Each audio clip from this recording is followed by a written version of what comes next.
Well, Larry Page takes over the Google CEO post in April. Our next guest, Google says, well, he says Google has a tough road ahead no matter who is in charge. He says one of the biggest challenges that Google faces is regulatory risk. Heath Terry of Canaccord Genuity is with us now. Heath, thanks so much for joining us. Where does this issue of addressing regulatory risk fit on Larry Page's to-do list? I mean, is it right after getting innovation going again?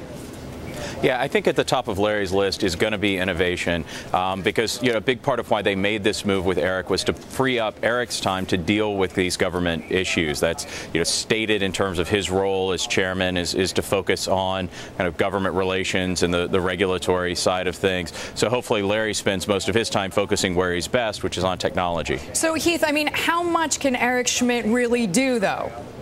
How much can one person do? Well, that's really the question. Obviously, Schmidt has been incredibly close to the current administration in D.C. all the way through, starting very early in the last campaign. So hopefully he is, to the extent any one person can make a difference, he's the one person that can make a difference there. But it really is going to take time to see because, there's no question that Google is the primary target for regulators these days. You look at the difficulty that they've had in getting deals done, the amount of time that it takes to close something, the current ITA software deal being a great example. It's going to be a challenge. So why do you think that Google is having the most problems out of anybody? I mean, is it concern about privacy? Is that why it's such a targeted firm?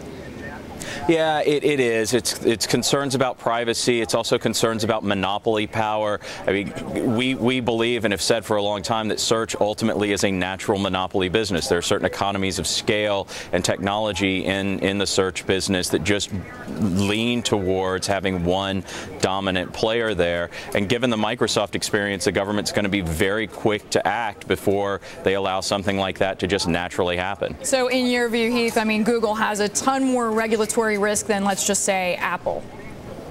They do, because even as successful as Apple has been, no one's going to try and argue that they're a monopoly in handsets or a monopoly in laptops or desktop computers. So whatever Google does, then, is it a fair deduction to say it's going to have to grow organically? I mean, if every time they try to purchase a company, they get pushback, it seems like internally they have to come guns blazing for whatever new project that they want.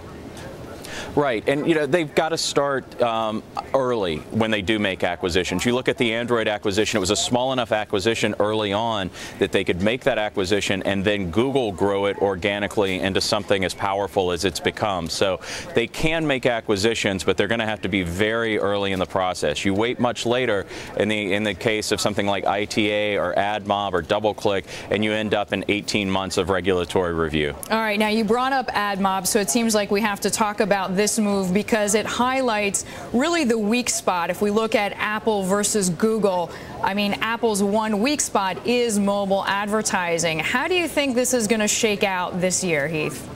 Well, I think it's still way too early to kind of declare that one side's that much weaker than the other. We're not first inning in terms of mobile advertising. We haven't even thrown out the first pitch really here. This is still such an early opportunity. It's a massive opportunity that there's still a lot of ground that Apple can make up relative to AdMob, and that even Google still has to work on before they've solidified any kind of meaningful position in the space as well. And we know even if Google beats Apple in this regard, Facebook is pretty close at its heels. Heath Terry, thanks so much for joining us.